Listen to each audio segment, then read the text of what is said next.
అందరికీ నమస్కారం. మొదటిసారి మా ఛానల్‌ను చూస్తున్న వారైతే సబ్స్క్రైబ్ చేసుకోండి. పక్కనే ఉన్న బెల్ ఐకాన్‌ను క్లిక్ చేయండి. జై జై శంకర హరహర శంకర. భిక్షగాని మోసం.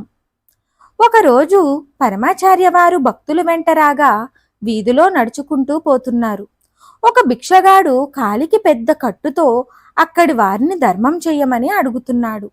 స్వామి తమ వెంట ఉన్న భక్తులతో మీరు ఇవ్వగలిగినది ఇవ్వండి అన్నారు.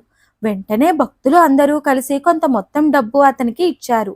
స్వామి భిక్షగానితో, నువ్వు మోసం చేసి ధర్మం చేయమని అడుగుతున్నావు, ఆ కట్టు తీసివేయి, నీకు అవసరమైతే యాచించు, మోసంతో ప్రజలను డబ్బు అడుక్కోకు అని అన్నారు. వెంటనే భిక్షగాడు సిగ్గుతో తల వంచుకొని పక్కకు వెళ్ళిపోయాడు. కాలికి కట్టిన కట్టు మోసమని స్వామికి ఎలా తెలిసిందని వారి ఎన్నో లీలలను చదివిన మనము చర్చించుకోలేము కదా. జై జై శంకర హరహర శంకర. ఈ వీడియో చూసిన ప్రతి ఒక్కరూ కామెంట్ బాక్స్లో జై జై శంకర హరహర శంకర అని టైప్ చేయండి. అలాగే మా ఛానల్కు కొత్తగా వచ్చిన వారైతే సబ్స్క్రైబ్ చేసుకోవడం మర్చిపోకండి. పక్కనే ఉన్న బెల్ ఐకాన్ను క్లిక్ చేయండి.